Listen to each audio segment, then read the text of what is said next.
Olá, muito boa tarde. A Juventude Operária Católica tem uma nova coordenadora nacional, Lisandra Rodrigues, que iniciou funções no início deste mês e é hoje convidada do programa Eclésia para apresentar projetos que tenciona dinamizar. Antes mostramos-lhe outros acontecimentos que marcam a atualidade religiosa.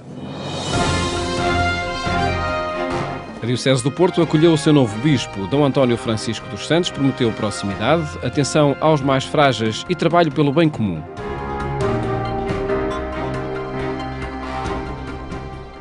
Dom António Francisco dos Santos chegou à Diocese do Porto determinado a fazer da proximidade a permanente marca do seu ministério.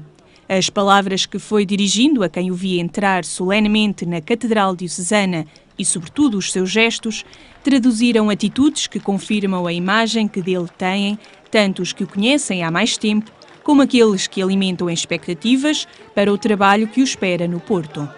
Esperamos muito dele.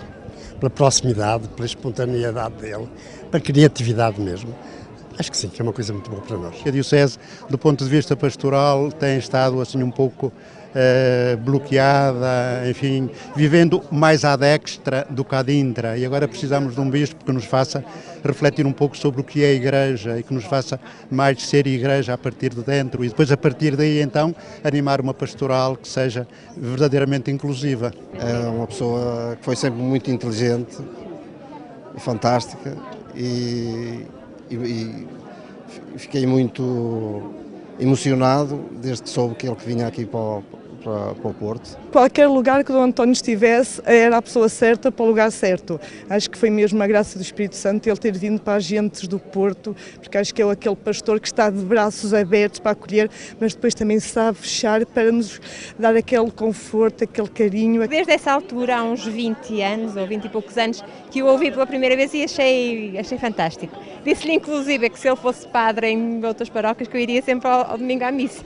que acho que ele é fantástico, realmente. As mesmas expectativas são alimentadas pelos responsáveis autárquicos, que registam a chegada de um novo bispo com alegria. É um dia de alegria para o Porto, termos um novo bispo, uma pessoa relativamente ao qual temos muitas expectativas, é uma pessoa que tem um trabalho fantástico do ponto de vista social, naquilo que tem a ver com a sua relação com a sociedade e, portanto, basta ver o que está aqui. É um dia de grande alegria, fico muito contente. Um bispo que quer contar com todos e trabalhar pelo bem de cada um. Foi com estas disposições que se apresentou na Catedral do Porto. Na sua primeira homilia, incluiu todos e referiu como prioridade o cuidado dos mais frágeis. Sejamos ousados, criativos e decididos sempre, mas sobretudo quando e onde estiverem em causa os frágeis, os pobres e os que sofrem. Esses devem ser os primeiros, porque os pobres não podem esperar. Temos na história da Igreja do Porto modelos de caridade que nos podem guiar neste caminho. E pouco mais adiantou Dom António Francisco sobre programas a desenvolver na Diocese. Eles pertencem ao sonho de Deus, como referiu, reservando para pessoas, grupos e instituições do Porto a construção do bem comum. O serviço da vida, a procura do bem comum, o valor da dignidade humana, o respeito pela liberdade e o esforço da coesão social serão, entre tantos outros, espaço de encontro entre nós e caminho de vida felizes para as gentes da nossa terra. Que não haja entre nós nenhum momento em que o bem comum seja proibido ou não seja procurado. Desafios deixados às gentes do Norte, que Dom António Francisco tem por capaz de lutar também contra a atual crise, por demais arrastada. Temos todos nós características próprias de povo consistente e nortenho, consolidado por uma longa história de dificuldades e de vitórias, em que preponderou a tenacidade e a criatividade das nossas gentes. A história e o trabalho deram ao Porto e à comunidade humana que somos alguns traços de caráter que, sendo reconhecidos, são também motivo de esperança forte para o nosso futuro comum. Dom António Francisco dos Santos, de 65 anos, tomou posse como Bispo do Porto no sábado, no Paço Episcopal, e iniciou o seu ministério no domingo, na Sé. Em nome de todos os diocesanos, Dom Pio Alves, que assumiu o cargo administrador apostólico da Diocese em julho de 2013, após a saída de Dom Manuel Clemente, agradeceu a presença dos fiéis e das autoridades na missa, que marca o início do serviço episcopal de Dom António Francisco dos Santos. Uma oportunidade para receber o novo bispo e agradecer o dom que constitui para a Diocese.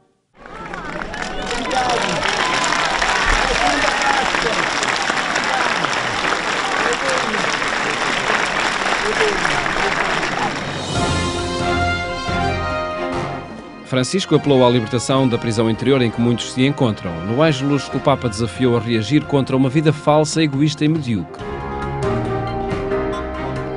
A liturgia daquele domingo apresentava a ressurreição de Lázaro, que perante a ordem de Jesus se levanta e abandona a escuridão do sepulcro onde se encontrava. Diante dos peregrinos que o escutavam, Francisco lembrou que o apelo dirigido a Lázaro é também para nós. Ci chiama insistentemente ad uscire dal buio della prigione in cui ci siamo rinchiusi, accontentandoci di una vita falsa, egoistica, mediocre. Vieni fuori, ci dice, vieni fuori. È un bel invito alla vera libertà. Nesta ocasião, o Papa lembrou o 20º aniversário do genocídio do Ruanda, perpetrado contra os Tutsi em 1994. Francisco manifestou a sua proximidade ao povo ruandês, encorajando-o a prosseguir com determinação e esperança o processo de reconciliação e o compromisso de reconstrução humana e espiritual do país. Pediu também orações pelas vítimas do vírus Ébola, que afeta em particular a população da Guiné-Conakry e países vizinhos. No final, o Papa reservava uma surpresa para os peregrinos que naquela manhã se tinham deslocado à Praça de São Pedro. Hoje voglio offrire a voi che siete in piazza, ma come segno per tutti, un Vangelo tascabile. Vi sarà distribuito gratuitamente. Ci sono i posti in piazza per questa distribuzione, io li vedo lì. Avvicinatevi ai posti e prendete il Vangelo. Prendetelo, portatelo con voi e leggetelo ogni giorno. È proprio Gesù che vi parla lì. E no final foram muitos os que não quiseram abandonar a Praça de São Pedro sem a oferta pontifícia. Os membros da Rede Europeia de Organizações Jesuítas estiveram reunidos em Lisboa para avaliar as atividades realizadas em conjunto, incluindo a ação de emergência nas Filipinas. Constituída como fundação em 2004, a Rede Xavier reúne atualmente 12 instituições jesuítas, 10 europeias, uma do Canadá e outra da Austrália. Entre elas, há organizações não governamentais para o desenvolvimento e secretariados de missões, todos unidos pela mesma missão do trabalho em prol da justiça social e do desenvolvimento humano.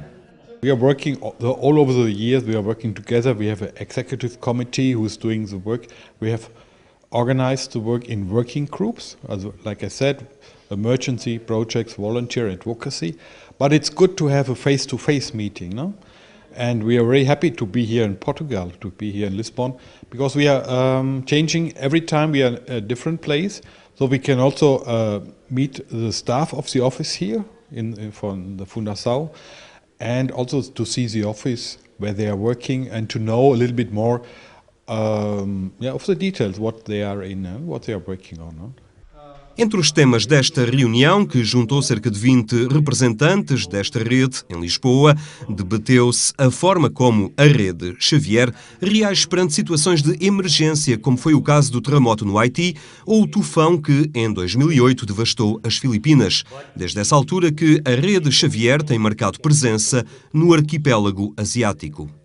We are going to work, to raise funds at the present moment, all the organizations together, we have about 2.1 million euros collected. Now we have, in the first phase, we supported the emergency help. It means that the water and food and something like this, and clothes. And now we are going in the second phase, rehabilitation phase, to rebuild houses, to rebuild or to buy new boats for the livelihood of the people, to build shelters. A Fundação Gonçalo da Silveira, que celebra este ano o seu 10º aniversário, foi a anfitriã deste encontro, dado que é representante da província portuguesa da Companhia de Jesus na Rede Xavier.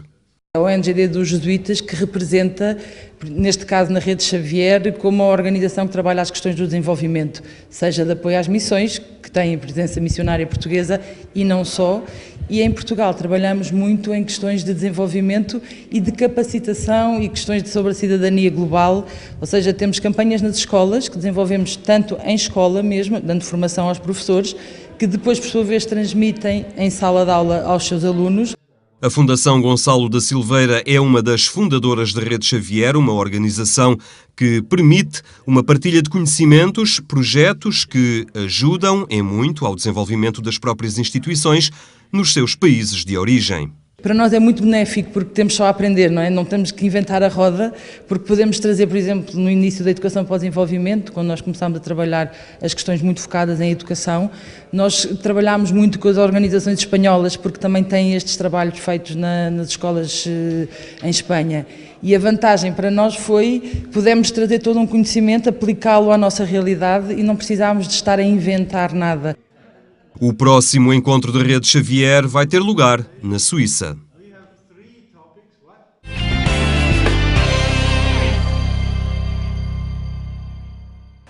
Em agência.eclésia.pt encontra estes e outros acontecimentos em atualização permanente. Falamos agora com Lisandra Rodrigues, Presidente Nacional da Juventude Operária Católica. Muito boa tarde e obrigado por estar neste programa. No início de mandato como Presidente da Juventude Operária Católica, que projetos, que ideias tenciona dinamizar no movimento? Boa tarde.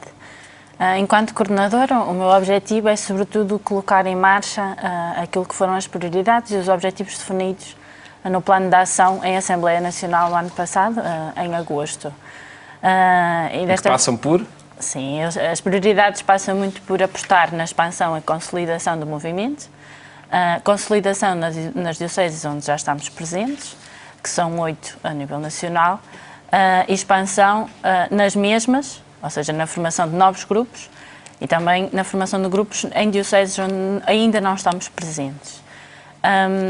Passa também por marcar muito a nossa ação, que resulta da revisão de vida, e desta forma também definimos que seria muito importante e muito pertinente atualmente lançarmos uma campanha nacional contra o desemprego, que tem como lema e como slogan dá emprego aos teus sonhos, dá trabalho à tua vida, que já se iniciou no início deste ano e que se irá prolongar até agosto do próximo ano, 2015.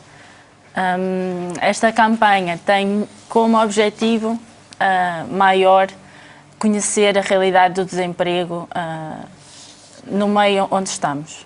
Ir muito para além das estatísticas, ir para além daquilo que os números revelam, tentar conhecer a realidade, tentar conhecer as pessoas, perceber quais são as suas dificuldades, de que forma é que têm tentado ultrapassar as mesmas e perceber de que forma é que a JOC, enquanto grupo, enquanto movimento, pode ter uma ação neste âmbito. Estará aí uma estratégia que poderá obter resultados diferentes no combate ao desemprego, na vossa opinião? Na nossa opinião, podem surgir oportunidades de dar respostas a dificuldades concretas de pessoas concretas. Pode, de facto, e é isso a nossa intenção, não é? Que o agir mostre novos caminhos, que mostre novas soluções, tanto ao nível mais do meio onde estamos inseridos, enquanto grupos, e que depois nos dê pistas, enquanto movimento nacional, também para conseguirmos demonstrar essas pistas a outros parceiros, a outras entidades que possam acolhê-las e que, na nossa perspectiva, possam depois pô-las em marcha em conjunto connosco ou com outras, no sentido apenas de resolver este drama que é o desemprego, nomeadamente entre os jovens. A vossa opção é por este slogan, dá emprego aos teus sonhos. São mesmo os sonhos que não têm emprego neste momento, ou de facto há uma realidade social que afeta cada vez mais os jovens, nomeadamente aqueles que procuram o primeiro emprego? Existem muitos sonhos. Que não têm emprego, não é? Sim, existem poucas possibilidades e poucas oportunidades para os concretizar. Mas os jovens têm essa capacidade de sonhar ou estarão instalados já, em alguma situação de quase desistência diante da realidade que existe? Existe muitas dificuldades por parte dos jovens realmente em perceber qual pode ser o seu caminho. E isto faz muitas vezes com que parece que já não conseguem sonhar. Ou seja, tudo aquilo que perspectivavam para o seu futuro, sentem que muitas vezes como sendo já incapaz de acontecer. Porque são tantas as dificuldades, tantos os obstáculos, quer seja em conseguir um emprego, em primeiro lugar. Depois, se o conseguirem, em conseguir um emprego minimamente estável e condições que lhes permita ter dignidade a médio e longo prazo, pela precariedade que muitas vezes os contratos, ou a ausência de contratos, lhes oferecem. A verdade é que nós acreditamos que os jovens têm a capacidade de poder dar a volta a isto. E de conseguir perceber, aqui existe uma dificuldade, mas onde é que está a oportunidade para a resolver, onde é que está a saída. Quando a Lisandra Rodrigues foi eleita Presidente da JOC, classificou como realidade angustiante essa que os jovens estão a viver. Vão verificando nos contactos que têm que, de facto, essa realidade continua nesse cenário? Há perspectivas de mudança? De que forma é que os jovens estão a possibilitar e a lutar por essa mudança? Nos seus contextos, na via da imigração, enfim, que portas se vão abrindo? E que se vão fechando também, se calhar, outras, não é? Sim, é verdade. Sim, a realidade mantém-se angustiante, até porque a taxa de desemprego, dada uma notícia muito recente, não é? Dados muito recentes, está já em 35% de desemprego jovem. 35%. Portanto, isto revela, e este número não revela tudo aquilo que existe em termos de desocupação jovem, não é? Estes são os dados do desemprego. E aqueles que não estão inscritos nos centros de emprego, como são contabilizados, não é? E os desempregados que estão inscritos, mas como estão em formação, não constam destas estatísticas, onde estão, também não estão contabilizados. Contudo, nós acreditamos que sim, que existem aqui muitas saídas. Existem ainda jovens que conseguem assegurar o seu local de trabalho pela excelência que ainda mostram ao fazê-lo. Existem ainda oportunidades que estão a ser agarradas, nomeadamente no mercado de trabalho, e que estão a ser oferecidas. Agora, são muito poucas e realmente existem oportunidades como os estágios profissionais, mas que são oportunidades a curto prazo. E sempre precários, não é? Exatamente. Portanto, a partir dali existe poucas oportunidades. A imigração surge como uma via única, quase sem alternativa, a encontrar soluções por cá? Sim, para muitos sim. Efetivamente, existem muitos jovens que optam por emigrar após já terem escutado quase todas as possibilidades e já terem estado muito tempo à procura de um emprego cá em Portugal. Agora, acreditamos, embora para muitos jovens essa seja a última e a única alternativa de facto, que Portugal não pode só dar isso aos jovens, não é? A imigração não pode ser a solução para os jovens portugueses. Isto, se quisermos olhar pelo que os jovens merecem, não é? Que é uma oportunidade no seu próprio país, que é um direito que lhes assiste, que nos assiste, tanto pelo que os jovens podem dar ao nosso país, não é? No fundo, estamos a deixar escapar e a deixar ir recursos que são fundamentais para o futuro do nosso país. Como se conseguirá isso? É preciso alterar algumas políticas, algumas estratégias para o próprio país? Sim, sem dúvida. É preciso perceber como é que podemos pôr a rentabilizar tantos recursos que nós temos em Portugal e que muitas vezes são esquecidos, não é? Porque o foco continua a ser o lucro e não as oportunidades e o desenvolvimento. Qual é o contributo específico que a Juventude Operária Católica pode dar para encontrar soluções que permitam, de facto, aos jovens encontrarem que o seu sonho seja realizado por cá? Nós pretendemos fazer com que a voz dos jovens, que muitas vezes não é ouvida porque se encontram em meios que no fundo não têm um meio de comunicação assim tão direto, que a voz desses jovens possa ser ouvida em meios, em contextos em que a diferença possa ser feita. Portanto, nós pretendemos trazer as soluções dos grupos para um nível mais abrangente e tentar perceber de que forma é que soluções concretas encontradas por eles, não é? Por nós, nos grupos, podem ser levados a outros patamares que depois possam ser aplicados a uma dimensão maior. Pelo que foi percebendo, a motivação do próprio jovem é também uma prioridade do movimento? Sim, sem dúvida. E é o ponto de partida, na vossa opinião? Sim, sim. Existem muitos jovens que se encontram muito acomodados, muito descrentes, e conseguir motivá-los e despertar neles a necessidade de agirem e de encontrarem eles próprios o seu caminho, com a ajuda de outros, com a ajuda do grupo, com a ajuda dos recursos que existem no seu meio, com a ajuda de todos os que o acompanham, é fundamental, porque tudo começa por ti, já diz o hino da JOC, e portanto nós queremos fomentar isto em cada jovem, começa por ti realmente. E esperemos que de facto consigam no movimento, na direção nacional e nas várias dioceses onde estão implantados. Lisandra Rodrigues, muito obrigado por ter estado neste programa, onde quisemos apresentar os projetos e os desafios que a Juventude Operária Católica enfrenta, agora coordenado por Lisandra Rodrigues. Votos de um bom fim de tarde. Até amanhã, se Deus quiser.